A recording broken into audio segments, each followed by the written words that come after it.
ప్రవచనానికి విచ్చేసిన భక్తులందరికీ స్వాగతం. అందరికీ నా ప్రణామాలు.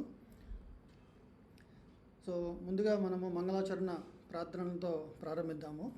అందరూ కలిసి మంగళాచరణ ప్రార్థన చేద్దాము. ఓం అజ్ఞానతిమిరాంధస్య జ్ఞానాంజనశలాకయా చక్షురున్మిళితం యేన తస్మై శ్రీగురవే నమః. శ్రీచైతన్యమనోభీష్టం స్థాపితం యేన భూతలే స్వయం రూప కదా మహ్యం దదాతి స్వపదాంతికం. నమో ఓం విష్ణుపాదాయ కృష్ణప్రేష్ఠాయ భూతలే శ్రీమతే భక్తివేదాంత స్వామినితి నామినే. నమస్తే సారస్వతే దేవే గౌరవాణి ప్రచారిణే నిర్విశేష శూన్యవాది పాశ్చాత్య దేశతారిణే. జయ శ్రీ కృష్ణ చైతన్య ప్రభు నిత్యానంద శ్రీ అద్వైత గదాధర శ్రీవాసాది గౌరభక్త బృంద. హరే కృష్ణ కృష్ణ కృష్ణ హరే హరే హరే రామ రామ రామ హరే హరే.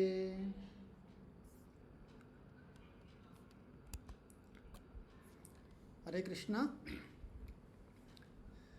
సో పోయిన సోమవారము ఇస్కాన్ వైట్ఫీల్డ్ భక్తుల మీటింగ్ వల్ల మనము ఈ 6వ అధ్యాయము మధ్యలోనే ఆగిపోయాము. అంటే 6వ అధ్యాయంలో శ్రీకృష్ణ భగవానుడు ధ్యాన యోగం గురించి చెప్తున్నారన్నమాట.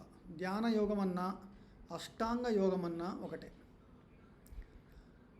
సో మీకు అష్టాంగ యోగము అంటే 8 దశలలో యోగ సాధన గురించి మనం చెప్పుకున్నాము. సో చాలా సారాంశంగా ఈ 8 దశలని శ్రీకృష్ణ భగవానుడు 2గా విభజించారు. ఒకటి యోగా రురుక్షు, రెండోది యోగా రూఢ. యోగా రురుక్షు అంటే శాస్త్ర ప్రామాణికమైన కర్మలను విధి విధానాలతో చేయడం అన్నమాట. అంటే ఇప్పుడు ఒక గృహస్థుడు ఉన్నాడనమాట. సో గృహస్థుడు తన యొక్క కర్మలు అంటే మాతాజీస్ వచ్చి వంట చేస్తారు, ప్రభువు వచ్చి బిజినెస్ చేస్తూ ఉంటారు, ఆఫీస్కి వెళ్తూ ఉంటారు. సో ఇది వాళ్ళ కర్మలు. ఈ కర్మలని విధి విధానాలతో చేయాలన్నమాట. అంటే విధి విధానాలు అంటే ఎట్లాంటివి చెప్పుకోవాలి? శుచిగా శుభ్రంగా అంటారు చూసారండి. సో అలాగే మనం చేస్తున్న ప్రతి కార్యాన్ని శ్రీకృష్ణ భగవానుడు 3వ అధ్యాయంలో చెప్పినట్టుగా యజ్ఞార్థ కర్మగా చేయటం అన్నమాట.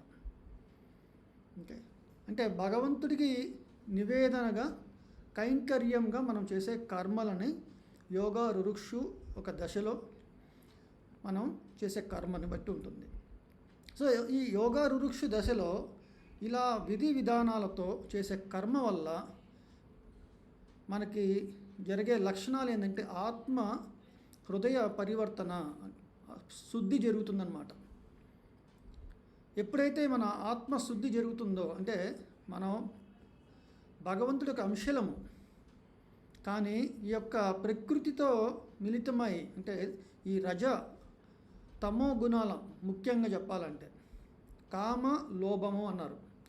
ఈ రజగుణంలో వచ్చేసరికి కామము, ఈ తమో గుణంలో వచ్చేసరికి లోభము. అంటే ప్రతిదీ నా యొక్క ఇంద్రియ తృప్తి కోసం, ఇంద్రియానందం కోసమే చూసే దృష్టిని దాన్ని కామము అంటారు. మనకి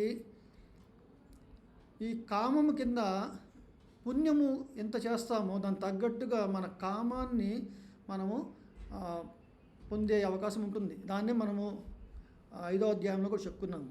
ఓకే, అంటే కర్త ఎవరు అంటే 3 కర్తలుగా చెప్పుకున్నాము. ఒకటి ఈ శరీరము, నేనే శరీరాన్ని అనుకున్నప్పుడు నేను కర్తను అవుతాను.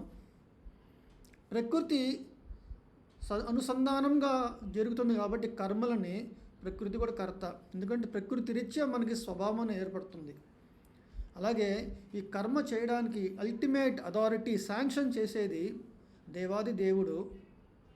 ఓకే, సో ఈ యొక్క ప్రకృతి పురుష అంటే మనము భగవంతుడు పురుషుడు, పరమ పురుషుడు, పురుషోత్తముడు అని చెప్పచ్చు.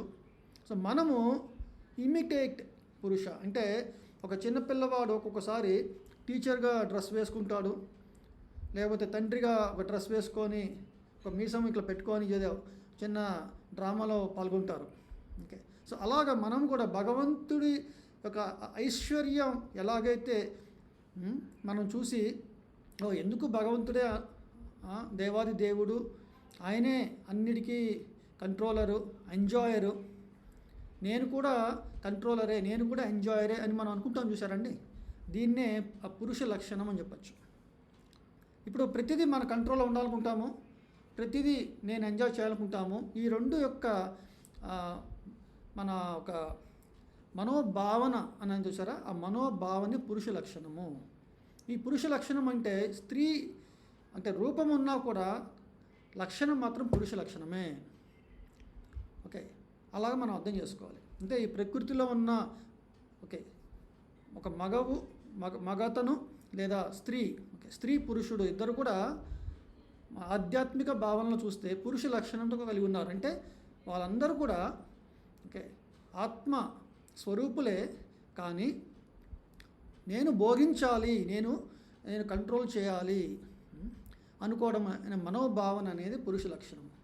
సో ఈ యొక్క పురుష లక్షణం నుంచి ఆ కల్మషాల నుంచి మనల్ని శుద్ధి చేసుకొని నేను భగవంతుడి యొక్క దాసుడను అని మన ఒక పరివర్తన చెందడం అన్నమాట. ఎలాగైతే ఈ యొక్క మనోభావన అనేది ఏర్పడింది కదండి, పురుష లక్షణం చెప్పాం కదా. కానీ చూడండి, ప్రభుపాదుల వారు చాలా చక్కగా ఒక ఉదాహరణ చెప్పారు. ఎటువంటి పురుష లక్షణం అంటే పొద్దున్నే చాలా ఒక హై రైజ్ పెద్ద కమ్యూనిటీలో, విల్లా కమ్యూనిటీలో చాలా ధనవంతుడు, చాలా అంటే చదువుకున్న వ్యక్తి. సో తను పొద్దున్న ఏం చేస్తారంటే ఒక కుక్కను అంటే పెట్ డాగ్ తీసుకొని చైన్ కట్టి తీసుకెళ్తూ ఉంటాడు. అతను అనుకుంటున్నాడు నేను డాగ్ని కంట్రోల్ చేస్తున్నాను అనుకుంటాడు. అంటే చైన్ పట్టుకున్నాడు కాబట్టి డాగ్ని కుక్కని నేను అదుపు చేస్తున్నాను అనుకుంటున్నాడు అన్నమాట. కానీ అక్కడ ఏం జరిగింది, కుక్క ఇటు పరిగెత్తితే తన వెనకాలే అటు పరిగెత్తాడు, అటు పరిగెత్తితే అట్లాగే పరిగెత్తాలి. చివరికి కుక్క తన మలమూత్రాలు ఓకే పాస్ చేయడానికి వెళ్ళినప్పుడు అక్కడ కూర్చొని అక్కడ వెయిట్ చేస్తూ ఉంటాడు. ఇది ప్రభుపాద వెస్ట్రన్ కంట్రీస్లో చాలా జనరల్గా అంటే క్యాజువల్గా ఎవ్రీడే జరుగుతున్న ఒక ఇన్సిడెంట్ అన్నమాట. సో దీన్ని చక్కగా ఉదాహరణగా చెప్పారు. అంటే ఇక్కడ చూడండి, అంత గొప్ప వ్యక్తి తన ఆలోచన ఏంటంటే నేనే దీని గొప్పవాడని అనుకుంటున్నాడు, కానీ చివరికి కుక్కకి కూడా సేవ చేస్తున్నాడు. అది మాయ. తనను నన్ను భోగి, తనను నన్ను గొప్పవాడు అనుకోవడమే అదొక మాయా లక్షణం అన్నమాట. అదొక మనోభావన మాత్రమే. సో ఈ యోగా రురుక్షు దశలో ఇటువంటి కల్మషాల నుంచి మనము విముక్తి పొందగలము. అంటే మన ఒక యథార్థ స్థితిని మనం తెలుసుకునే అవకాశం ఏర్పడుతుంది. దీనికి ఒక ఉదాహరణ చెప్పుకోవాలి. ఎట్లా అంటే ఇప్పుడు ఒకతను బాగా మందు తాగి ఉన్నాడండి. ఆ మందు తాగిన వ్యక్తి తనను తాను మైమరిచి ఉంటాడు కదండి. ఎవరైనా తను కనబడినప్పుడు ఫ్రెండ్స్ కానీ ఓకే లేకపోతే ఆ పరిస్థితుల్లో కొన్ని విషయాలను తను విస్మయిస్తాడనమాట. మరపు ఉంటుంది, తను మర్చిపోతాడు. ఓకే, సో అట్లాగే ఇప్పుడు నేను నా యథార్థ స్థితి ఏంటి, ఆత్మస్థితి ఏంటి అనే దాని గురించి ఓకే తను మర్చిపోతాడు. ఇంకొక వివరణ చెప్పచ్చు ఏంటంటే ఒక అన్కాన్షియస్ స్టేట్. ఇప్పుడు మనిషి బతికే ఉంటాడు హాస్పిటల్లో, కానీ కొంచెం ఎనస్థీషియా ఇచ్చామనుకోండి ఏమో అన్కాన్షియస్ స్టేట్లో ఉంటాడు. కానీ మీకు కొన్ని మంది చెప్పిన అవగాహన మీద చెప్తున్నాను. వాళ్ళు అంటున్నారు ఆ ఎనస్థీషియా మొత్తం ఇవ్వరు, బాడీకి కొంత భాగం ఏర్పడుతుంది, కొంచెం మాట్లాడింది కొన్ని థింగ్స్ వినబడుతూ ఉంటాయంట, కానీ తిను రెస్పాండ్ అవ్వలేడు. అంటే తన స్థితి థియరిటికల్గా తెలుసు. ఇప్పుడు నాకు థియరిటికల్గా నేను ఆత్మస్వరూపుడని తెలుసు, కానీ నేను ఆత్మస్వరూపుడుగా నేను రెస్పాండ్ అవ్వలేనమాట. అర్థం చేసుకోండి ఇది.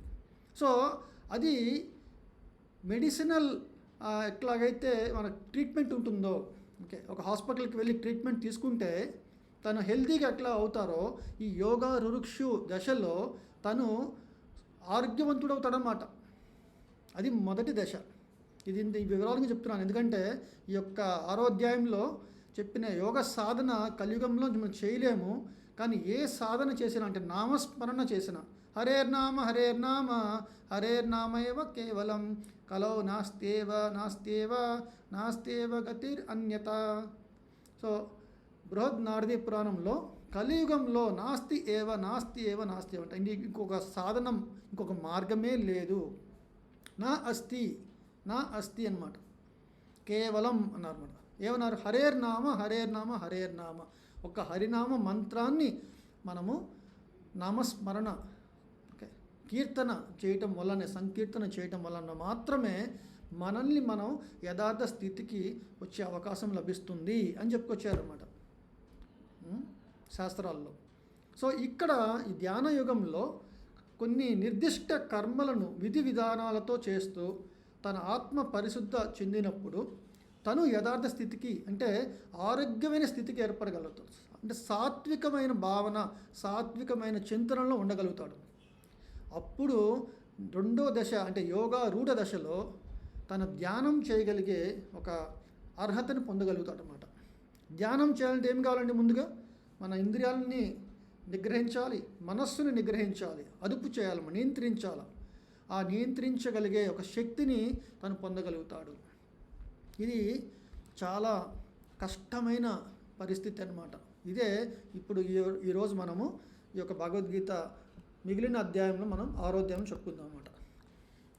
15వ శ్లోకంలో యుంజనేవం సదాత్మానం యోగి నియతమానసః శాంతిం నిర్వాణ పరమాం మత్సంస్థామధిగచ్చతి.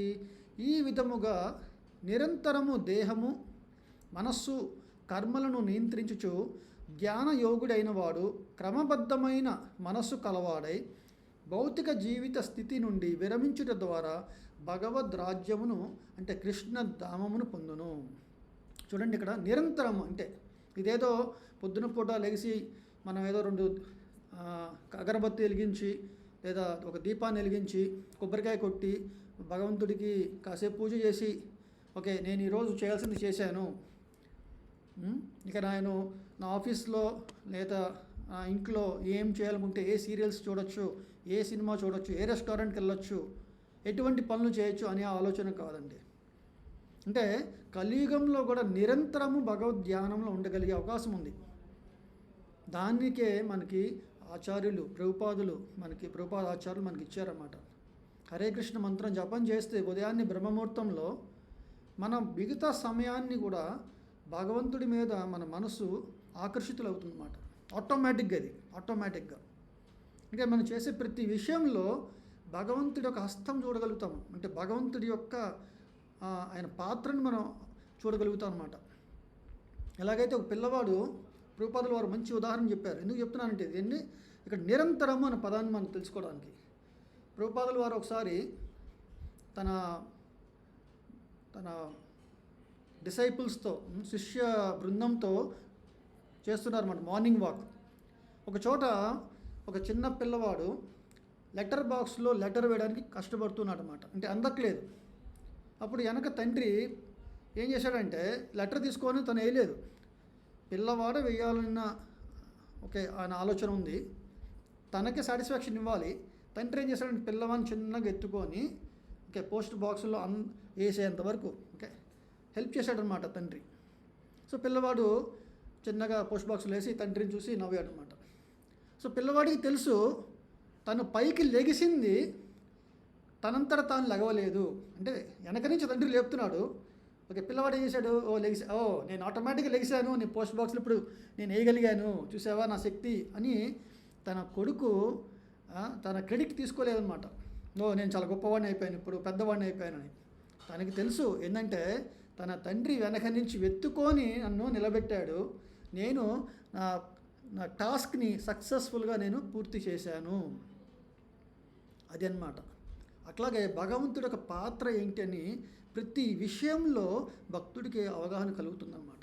ఇప్పుడు ప్రతి ఉదయం మనము బ్రహ్మముహూర్తంలో హరే కృష్ణ మహామంత్రాన్ని మనం జపం చేయడం ద్వారా మాత్రమే జరుగుతుంది. ఇది మిరాకల్ అన్నమాట. దీన్నే మంత్ర మెడిటేషన్ అంటారన్నమాట. అందుకే ఇక్కడ నిరంతరము దేహము మనస్సు కర్మలను నియంత్రించచ్చు. అంటే నియంత్రించడం అంటే ఏంటి? ప్రతిదీ భగవంతుడి దృక్పథంగా మనము ఆచరణ చేయడం అన్నమాట. అదే ధ్యానం అన్నమాట. అట్లాగా మనం ఈ కలియుగాన్ని మనము అర్థం చేసుకోవాలి. ఇక్కడ సత్యయుగంలో అయితే వాళ్ళు ఇంకే పని చేయాల్సిన అవసరం లేదు. ఇప్పుడు కలియుగంలో మనం పని చేయకుండా మనం బతకలేము. ఓకే, మన పని చేయడం ద్వారానే ఓకే మనం ఆ యొక్క యోగ రురుక్షులో పరిపూర్ణత సాధించగలుగుతాం. అదే మెడిటేషన్ చేసే అంటే సత్యయుగంలో కృతయుగంలో అయితే వాళ్ళకి ఆత్మశుద్ధి అనేది మనస్సు నియంత్రించడం అనేది వాళ్ళకి ఒక అర్హత అన్నమాట వాళ్ళకి. ఎందుకంటే వాళ్ళకి సత్యం శౌచం తపోదయ ఈ 4 ధర్మ పిల్లర్స్ అన్నారు కదా. ఓకే, ధర్మం 4 పాదాలపైన నిలబడి ఉంటుంది సత్యయుగంలో. అందుకని వాళ్ళకి చాలా సులభమైన మార్గం అన్నమాట. ఓకే, అది మనం ఇక్కడ అర్థం చేసుకోవాలి. సో ఇక్కడ కృష్ణ భగవానుడు ఉన్నారు. కర్మలను నియంత్రించిన ద్వారా ఏమవుతుంది? ధ్యానం నిమగ్నమై ఉంటాడు ఆ యోగి.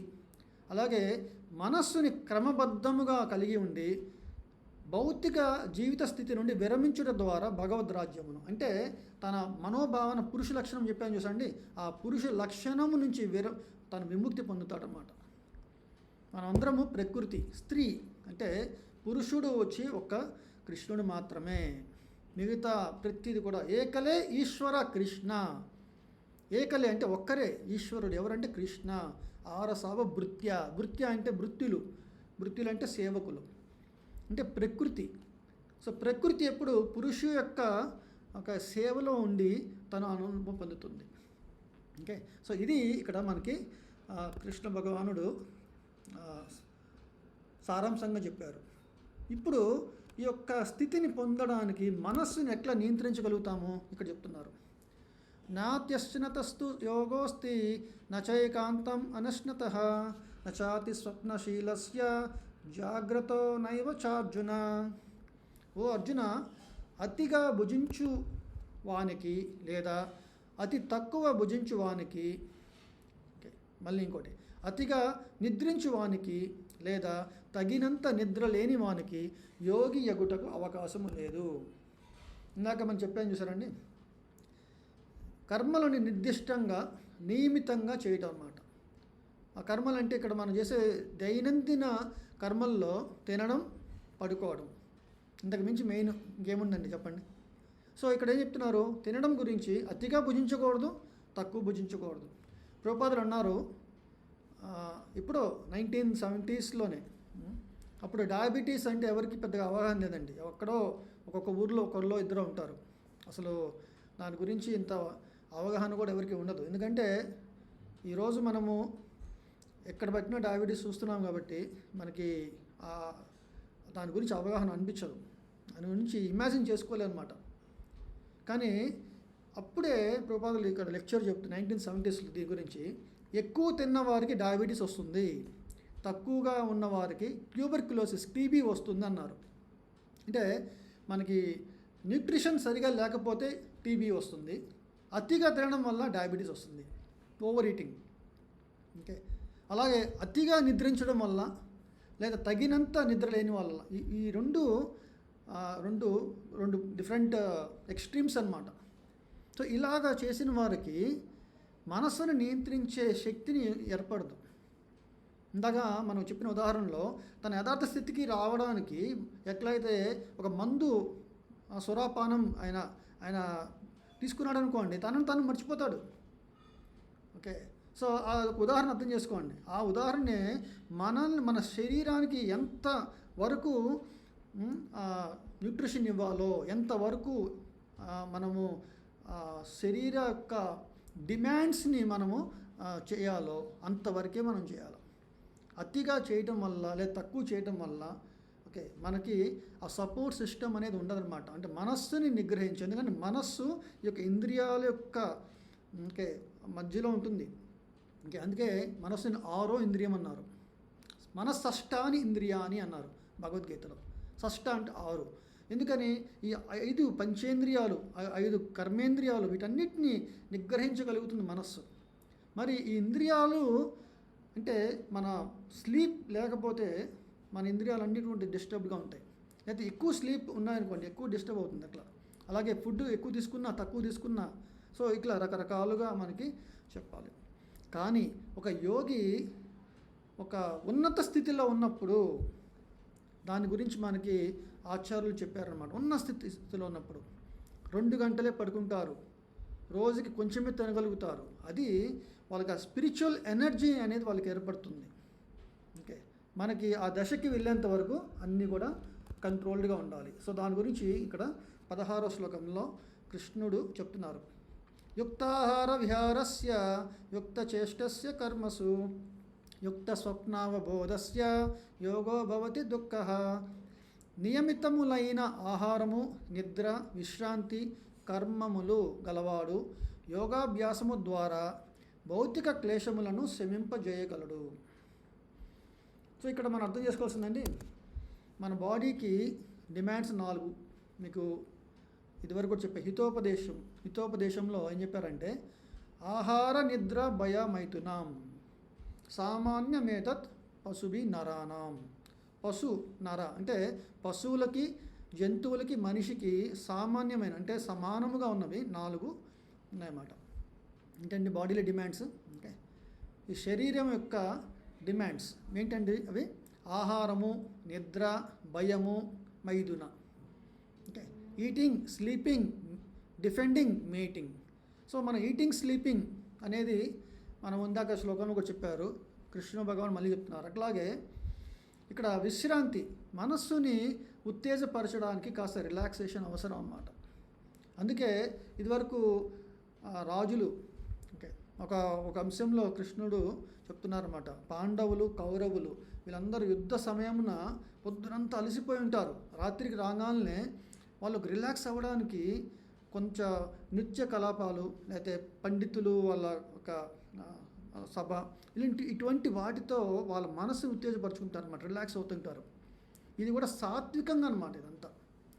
ఇదంతా సాత్వికంగా జరుగుతుంది. సో అందుకే ఇప్పుడు మనకి గొప్ప గొప్ప రాజులు, వాళ్ళ కింద చాలామంది పండితులు, చాలామంది కవులు, చాలామంది కళాకారులు ఉంటారు. ఎందుకని? ఆ మనస్సుని మనల్ని కరెక్ట్గా ఇది కూడా చాలా అవసరం అండి మనకి. ఓకే, అందుకే ఇప్పుడు ఆ యొక్క ఉత్తేజపరిచే ఆ రిలాక్సేషన్ని కూడా ఇప్పుడు తమోగుణంగా అయిపోతుంది అన్నమాట. అంటే ఒక రెస్టారెంట్కి వెళ్తాము, ఒక తామసకమైన ఆహారాన్ని తీసుకుంటున్నాము. ఓకే, ఒక మూవీకి వెళ్తున్నాము, ఆ మూవీలో కూడా సాత్వికమైన అంటే భగవంతుడి యొక్క లీలలను ఇప్పుడు మనం చూడండి, మనకి పురాణ సినిమాలు ఉన్నాయి, పౌరాణికం సినిమాలు అంటారు. ఏదో మంచి ఒక మెసేజ్ ఇస్తూ, ఓకే, మన మహాభారతం మీద, రామాయణం మీద మనకి ఎన్నో సినిమాలు ఉన్నాయి. వాటిని చూసినప్పుడు రిలాక్సేషన్తో పాటు మనకి భగవంతుడికి మన దగ్గర అవుతాం అన్నమాట. భగవంతుడి మీద ప్రేమని మనం ప్రస్ఫుటంగా మనము అర్థం చేసుకోగలుగుతాం మనము. కానీ ఈరోజు భగవంతుడికి దూరం వెళ్ళిపోతున్నాం. ఓకే, సో అలాగే నిద్ర అనేది మనం ఇప్పుడు తమో గుణంలో అంటే లేట్ నైట్ ఇప్పుడు 11, 12, 1 గంట పడుకుంటున్నారు, ఉదయాన్నే బ్రహ్మముహూర్తం లెగలేకపోతున్నారు. సో ఇట్లాంటివి అన్నీ ఒక డిసిప్లైన్ లైఫ్ అనేది చాలా అవసరం అని చెప్తున్నారు అన్నమాట యోగ సాధన చేయడానికి. యోగ సాధన ఎందుకు చేయాలి అనేది మనకు క్వశ్చన్ వస్తుంది కదా. ఇక్కడ మళ్ళీ చెప్పారు, ఈ యోగాభ్యాసము ద్వారా భౌతిక క్లేశములను, అంటే ఈ క్లేశము అంటే మనకు వచ్చిన కష్టాలు, ఓకే, జన్మ, మృత్యు, జరా, వ్యాధి, ఇవి 4 క్లేశాలు అన్నమాట. ఇంకొక రకంగా చెప్పచ్చు, ఆధ్యాత్మిక, ఆది భౌతిక, ఆది దైవిక, ఈ 3 క్లేశాలు అంటారు. దీన్ని తాపత్రయము అన్నారు. తెలుగులో కూడా ఎందుకంత తాపత్రయపడుతున్నారా అంటారు. అంటే తాపత్రయం అంటే, తాపం అంటే క్లేశము, కష్టాలు, త్రయం అంటే 3. మన మనస్సు వల్ల, శరీరం వల్ల మన కష్టాలు ఏర్పడతాయి. ఈ శరీరం వల్ల డిసీజెస్ వస్తాయి. ఓకే, ఇది బాధలు ఉన్నాయి. అలాగే మనస్సు వల్ల బాధలు ఉన్నాయి, మెంటల్గా స్ట్రెస్, ఓకే, ఎక్కువ అంటుంటారు. అలాగే పరువుల వల్ల కూడా మనకి ప్రాబ్లమ్స్ ఉన్నాయి. ఆది భౌతిక, ఒక చిన్న మస్కిటో వల్ల మలేరియా, డెంగ్యూ, టైఫాయిడ్, ఇలాంటి రకరకాల డిసీజెస్ వస్తాయి వాటర్ వల్ల. సో అట్లాగే మళ్ళీ మన నెక్స్ట్ ఆధ్యాత్మిక, ఆది భౌతిక, ఆది దైవిక అంటే కొన్ని ఇప్పుడు చూడండి, హీట్ చాలా ఎక్కువ ఉంది, టెంపరేచర్స్.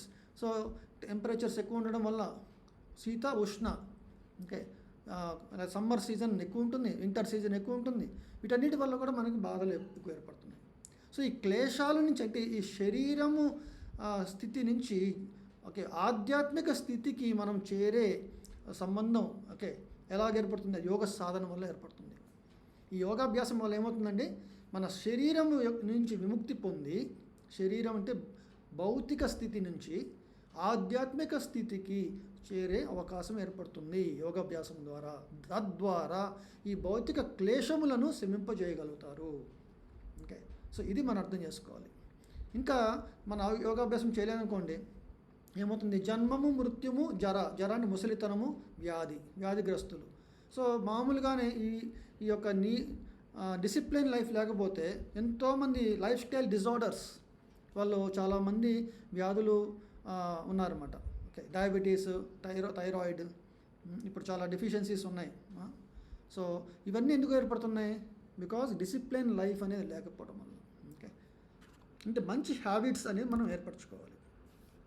ఇక్కడ 18వ శ్లోకంలో శ్రీకృష్ణుడు అన్నారు, యదా వినియతం చిత్తం ఆత్మన్యేవావతిష్ఠతే నిస్పృహ సర్వకామేభ్యో యుక్త ఇత్యుచ్యతే తదా.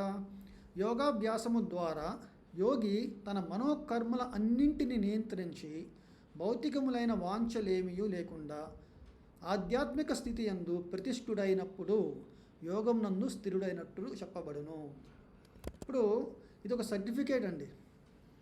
అంటే నేను ఇంట్లో యోగాభ్యాసం చేస్తున్నాను అని మనం అనుకున్నాం అనుకోండి. మనం చేసే యోగాభ్యాసం ఏంటండి? హరినామ సంకీర్తన, హరే కృష్ణ కృష్ణ కృష్ణ హరే హరే, హరే రామ రామ రామ హరే హరే. ఇలా ప్రతిరోజు భక్తుల సాంగత్యంలో మనము హరినామ స్మరణ జపము, హరే కృష్ణ మహామంత్రం జపము చేస్తూ ఉన్నాం అనుకోండి, అది మన యోగాభ్యాసం. దీనివల్ల మనకి కలిగే అంటే రిజల్ట్ ఏమొస్తుంది? ఓకే, ఫస్ట్ ఏం చెప్పారంటే, అటువంటి యోగి మనోకర్మల అన్నింటిని నియంత్రించి, శ్రీకృష్ణ భగవానుడు చెప్పిన మనోకర్మల్ని ప్రభుపాదుల వారు భాగవతంలో నుంచి అనుసంధానించారు. ఒక ప్యాసింజర్ కారులో ఉన్నాడండి. కారు బ్రేక్ అన్నీ ఫెయిల్ అయిపోయింది. అప్పుడు ఎలా ఉంటుందండి పరిస్థితి? ఇంకా స్టీరింగ్ని ఎంత చేసినా కంట్రోల్ చేయలేరు, అంటే అన్కంట్రోల్డ్ అనమాట. ఇది నేను కారుతో పోల్చాను. ప్రభుపాదుల వారు భాగవతంలో ఏం చెప్పారంటే, ఒక మనస్సు ఒక రథం పైన ఉంది. ఆ రథం పైన ఉన్న మనస్సుని నియంత్రించలేని స్థితిలో ఉంది. అంటే గుర్రాలని నియంత్రించలేని స్థితిలో ఉంది. అప్పుడు ఏమవుతుందండి? అటు పోతుంది, ఇటు పోతుంది, ఎప్పుడో యాక్సిడెంట్ అవుతుంది అన్నమాట. అంటే మన లైఫ్ ఒక్కసారి మనం యాక్సిడెంట్ అయిందంటే ఇక మన అంతిమ దశ అన్నమాట. అంటే మనం ఏదైతే ఆ జీవితంలో లక్ష్యంగా పెట్టుకున్నామో ఆ లక్ష్యాన్ని చేరుకోవడం పక్కన ఉండండి, మనం దాని కంప్లీట్ ఆపోజిట్ డైరెక్షన్లో పతనం అయిపోతాం అనమాట లైఫ్లో. ఓకే, అంటే దాన్ని మనోరథం అన్నారన్నమాట. అంటే మనస్సుని రథంతో పోల్చారు. ఈ మనస్సు నియంత్రించలేకపోయినప్పుడు, ఓకే, అటువంటి స్థితి ఏమవుతుందండి? తన పరిస్థితి ఆ ప్యాసింజర్, అంటే ప్యాసింజర్ అంటే ఇక్కడ ఆత్మ. కానీ ఇక్కడ ఆ యోగాభ్యాసం ద్వారా ఏమవుతుందండి? ఆ మనోకర్మల అన్నింటిని నియంత్రించగలుగుతాడు. అంటే తను డెస్టినేషన్, నేను ఇక్కడి నుంచి పలానా ఊరికి వెళ్ళాలనుకుంటున్నానంటే తన డెస్టినేషన్ తెలుసు తనకి. మనకి డెస్టినేషన్ వైకుంఠము, గోలోక వృందావనము. అంతేగాని పునరపి జననం, పునరపి మరణం, పునరపి జనని జఠేరే శయనం, ఇట్లాగా ఒక జన్మ మరి ఇంకో మరు జన్మ. ఓకే, సో జన్మరాహిత్యంని పొందాలి అనేది మన యొక్క డెస్టినేషన్ అని అనుకున్నప్పుడు దాని మీద అవగాహన ఎట్లా ఏర్పడుతుంది మనకి? మనోకర్మలను నియంత్రించగలిగితే అప్పుడు ఆధ్యాత్మిక స్థితి యందు ప్రతిష్ఠుడవుతాడు. ఆ టైంలో మనోకర్మలను నియంత్రించినప్పుడు, అంటే మనస్సు నిగ్రహించినప్పుడు ఏమవుతుందండి? ఎటువంటి వాంఛలు అంటే ఈ రజోగుణము తమో గుణమైన వాంఛలు ఉండవు అనమాట. సాత్వికమైన వాంఛలు ఉంటాయి. అంటే నేను భగవంతుడిని సేవించాలి, నేను భగవంతుడి గురించి 10 మంది చెప్పుకోవాలి అనే ఒక కోరికలు ఏర్పడతాయి. ఎలాగైతే మనం ఆఫీస్కి వెళ్ళినప్పుడు నేను ప్రమోషన్ రావాలనుకుంటాం కదండి, అదొక వాంఛ. కానీ ఆ వాంఛ అనేది చాలా అశాశ్వతమైనది. ఓకే, కానీ భగవంతుడు సనాతనము, నేను సనాతనము, మన మధ్య ఉన్న సంబంధము సనాతన ధర్మము. భగవంతుడి యొక్క ఆయన ధామాన్ని, సనాతనమైన ధామాన్ని చేరుకోవడాన్ని, ఆ సనాతన ధర్మాన్ని నేను ఆచరించాలి అనే ఒక వాంఛ అనేది ఉంది చూసారా, అది ఇక్కడ ఆధ్యాత్మిక స్థితి ఎందుకు నడిపిస్తుంది అనమాట. అలాగా ఆ యోగి ప్రతిష్ఠుడవుతాడు అని చెప్తున్నారు అన్నమాట. దీనికి ఎటువంటి సర్టిఫికేట్ అవసరం లేదు మనకి. ఎలాగైతే మనము ఆహారం తీసుకున్నప్పుడు మనకు తెలుసు మన తృప్తి పొందాము, మన యొక్క అదంటారు చూసారండి, మన ముక్తి ఇలా అన్ని దశలు ఉంటాయి అన్నమాట. ముక్తి సిద్ధి. ఓకే, ఇవన్నీలో కామం అనేది ఏర్పడుతుంది. వీటన్నిటినీ తనకి విముక్తుడి చెంది తను సంతృప్తిమైన ఒక స్థితిలో ఏర్పడతాడు. ఎలాగైతే ఆహారాన్ని భుజించినప్పుడు తృప్తిగా ఉంటాడు కదండి, తనకి ఎనర్జీ వస్తుంది, తనకి హంగర్ అనేది పోతుంది. ఓకే, అలాగే తనకి చక్కగా తృప్తి పొందుతాడు, సాటిస్ఫాక్షన్ తిన్న ఆహారాన్ని. సో అటువంటి యొక్క స్థితిని ఆ యోగాభ్యాసం ద్వారా తను పొందగలుగుతాడు. ఇది కలియుగంలో ఎవరినో మనము నమ్మి పోవాల్సిన అవసరం లేదు. పలానా వాళ్ళు అంటారు, మీరు ఇక్కడికి రండి, మీకు నేను మెడిటేషన్ మీకు నేర్పిస్తాను, ఓకే అంటారు. మనం అర్థం చేసుకోవాల్సింది ఏంటంటే, ఆ మెడిటేషన్ అనేది చేసినప్పుడు వెంటనే మనకి ఆ యొక్క ఎక్స్పీరియన్స్ అనేది ఏర్పడిందా, ఒక అనుభూతి కలిగినదా అనేది మనం చూసుకోవాలండి. కలియుగంలో ఎవ్రీథింగ్ అంటే ప్రతిదీ కూడా ఇమ్మీడియట్గా వస్తుందన్నమాట. ఇమ్మీడియట్ అది ఒక లక్షణం అన్నమాట కలియుగంలో. మంచి పని చేస్తే ఇమ్మీడియట్గా లక్షణం దాని యొక్క వస్తుంది, కానీ చెడు పని చేయాలి ఓకే అంటే ఆ కార్యాన్ని చేస్తే కానీ ఆ యొక్క పర్యవసానం రాదనమాట. ఇది భాగవతం చెప్పారు. అంటే మంచి పని చేయాలని సంకల్పం మాత్రేన వాళ్ళల్లో ఒక పరివర్తన చెందుతారంట. ఆలోచించండి. సో అందువల్ల ఇక్కడ మనం అర్థం చేసుకోవాల్సింది ఏంటంటే, హరే కృష్ణ మంత్రాన్ని నేను జపం చేయాలి అనుకోవడము, పొద్దున్నే లెగవటము, ఏదో ఒక సమయంలో మనం బ్రహ్మముహూర్తంలో 1 మాల 2 మాలలు 16 మాలలు జపం చేయగలిగితే మన ఆధ్యాత్మిక స్థితిని మనం చాలా సులభమాత్రంగా మనం పొందగలుగుతాము. సో ఇది మనకి ఇక్కడ కృష్ణ భగవాన్ చెప్తున్నారు. సో అటువంటి స్థితిలో ఏమవుతున్నారంటే కృష్ణ భగవాన్ ఒక ఉదాహరణ చెప్తున్నారు. సో భగవంతుడు కూడా మనకు అర్థం కావడానికి, అంటే అర్జునుడికి అర్థం కావడానికి ఒక ఉదాహరణ చెప్తున్నారు. గాలి లేని చోటనున్న దీపము కదలకుండా నిశ్చలముగా ఉండునట్లుగా నిగ్రహించబడిన మనస్సు గల యోగి తన పరతత్వ ధ్యానమున సదా స్థిరుడై ఉండును. ఇప్పుడు ఒక దీపం పెట్టారండి, ఓకే, అది గాలి వచ్చిందనుకోండి ఆగిపోతుంది.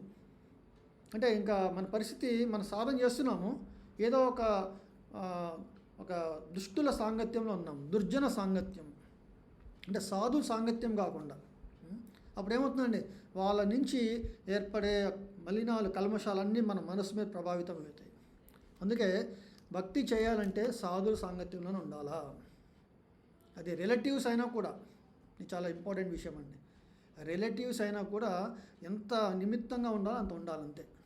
అంతేగాని వాళ్ళు చెప్పిందల్లా చెవికెక్కించుకొని, ఓకే, వాళ్ళు మనం చెప్పిన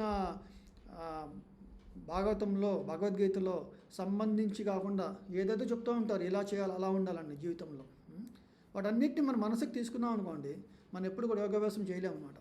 ఎందుకంటే శ్రద్ధ పాఠవాలు అనేది ఏర్పడదన్నమాట. ఓకే, అది మన యొక్క సిచ్యువేషన్ అన్నమాట. ఓకే, ఒక మనిషి యొక్క స్థితి కదా. ఇక్కడ ఆ దీపాన్ని మనిషి యొక్క స్థితి, ఒక యోగి యొక్క స్థితి. ఆ దీపము గాలి లేని చోట ఎట్లా ఉంటుందండి, ఆ దీపం నిశ్చలంగా ఉంటుంది. అలాగే ఈ యోగాభ్యాసము చేయటం వల్ల ఏమవుతుందండి అంటే మనసుని నిగ్రహించగలిగితే అప్పుడు ఏమవుతుంది, పరతత్వ ధ్యానమున పూర్తిగా స్థిరుడై ఉండగలుగుతాడు. ఓకే, అంటే ఎటువంటి గాలి లేకుండా ఆ దీపము కదలకుండా నిశ్చలంగా ఉంటుందో అలాగే తన ధ్యానాన్ని తను పరిపూర్ణత సంపాదించగలుగుతాడు అన్నమాట. ఇలాగా చక్కగా మనకి ఉదాహరణ చెప్పారు. ఈ స్థితిలో అంటే ఇందాక మనం చెప్పుకున్న దానిలో యోగా రూఢ దిశలో, ఓకే, సో యోగా రురుక్షు దశలో ఆత్మ శుద్ధి చెందుతుంది, హృదయం పరివర్తన శుద్ధి చెందుతుంది. యోగా రూఢ స్థితిలో ధ్యానము మనం నిమగ్నము చేయగలుగుతాము. అలా నిమగ్నమై చేసినప్పుడు, అంటే గాలి లేని చోట దీపం ఎలా స్థిరముగా ఉంటుందో ఆ స్థితిలో ఏమవుతుంది, పరిపూర్ణంగా ధ్యానంలో నిమగ్నమై ఉంటాడు. ఆ దశనే సమాధి అన్నారు అన్నమాట. ఇక్కడ చెప్తున్నారు కృష్ణ భగవానుడు, సమాధి అనబడు పరిపూర్ణత్వ స్థితిలో మానవుని మనస్సు సమస్త మానసిక కలాపముల నుండి యోగాభ్యాసము చేత నిరోధించబడి ఉండును. ఇందాక మనం చెప్పుకున్నాం కదండి, మనస్సు ఒక రథం మీద ఉంది. ఓకే, అది పిచ్చి పిచ్చిగా అటు పోతుంది ఇటు పోతుంది. అంటే ఈరోజు ఒక స్థితిలో మనం కూర్చున్నాం అనుకోండి, మన మనస్సు ఎన్ని అంటే ఎన్ని దశలుగా పోతుందో మనకు తెలియదు. అంటే ఏమంటారంటే ఇంగ్లీష్లో ఐడిల్ మ్యాన్స్ బ్రెయిన్. ఒక అతను ఖాళీగా కూర్చున్నాడు మనస్సు. Idle man's brain devil's workshop అన్నారు. అంటే ఏదో ఒక శబ్దం విన్నా, ఏదైనా ఒక ఆబ్జెక్ట్ని చూసినా, తన పాస్ట్లోనే ఎక్కడో ఏదో జరిగింది దాన్ని కనెక్ట్ చేసుకుంటూ మనస్సు ఇది పోతూనే ఉంటుంది సైకిల్ చైన్లో. ఇంకా ఒక చైన్ రియాక్షన్ జరుగుతుందన్నమాట. ఎప్పుడు అంతే, మీరు చూడండి కావాలంటే అవన్నీ ఉపయోగం లేని పనులు అన్నీ. కానీ దాన్ని నిగ్రహించడానికి మనకి దగ్గర శక్తి లేదు. ఉదయాన్నే లగవంగానే మనం ఆలోచించండి, మన కళలో ఏర్పడుతున్న ప్రతి విషయాన్ని మనం కంట్రోల్ చేయగల శక్తి ఉందా మనకి? నేను ఈరోజు మంచి కళ కనగలుగుతామా? ఓకే, కళలో కొంచెము చాలా డిస్టర్బెన్స్గా ఉంది, వెంటనే ఆ కళలో మంచిగా చేయగలుగుతామా? మన చేతిలో ఉందండి. అది మన కళే, మనం కలుగుతున్న కళ, మనకు అనుభూతి చెందుతున్నాం. కానీ ఆ పొందుతున్న అనుభూతిని మనకు ఇష్టంగా మార్చుకోలేని స్థితి మంది. అర్థం చేసుకోండి. అలాగే డే టైంలో కూడా మనకు జరుగుతున్న చాలా కార్యకలాపాలు అన్నీ కూడా ఇక్కడ ఏం చెప్పారంటే మానవుని మనస్సు సమస్త మానసిక కలాపముల నుండి, ఎంత మానసిక స్థితిలోనే మీరు చూశారు, ఇది సక్సెస్సా, నాకు ఇది కావాలి, ఇది మంచిదా, నాకు అది కావాలి. అది ఎవరు చెప్తున్నారు? మన మనస్సు నుంచి వస్తుంది. అది మనసుకి ఎక్కడి నుంచి వస్తుంది? పక్కన నుంచి ఇన్పుట్స్ అనమాట. ఓకే, సో ఎవరైనా 10 మంది చెప్పారనుకోండి, అదే కరెక్ట్ అనుకుంటాం మన మనసు. ఆలోచించండి, చాలా చాలా ఉదాహరణ స్టోరీస్ ఉన్నాయి చిన్నప్పుడు బాలశిక్ష వీటిల్లో. సో ఒక అతను ఒక ఆవుని తీసుకెళ్తా ఉంటే అందరూ ఏంటి మేకని తీసుకెళ్తున్నావు అన్నారు. 10 మంది అనేసరికి నేను మేకని తీసుకెళ్తున్నాను అని చెప్పేసి చాలా తక్కువ ధరకు వదిలేస్తాడు అనమాట. ఇట్లాగా మన మనస్సు చాలా రకరకాల విశ్లేషణ, మనస్సు విశ్లేషణ చేస్తూ ఏది మంచి ఏది చెడు అనే ద్వంద్వ స్థితిలోనే ఉంటుందన్నమాట. అందుకే ఆలోచనలు కూడా ఎప్పుడు ఒక స్థిరంగా ఉండదన్నమాట మనస్సు.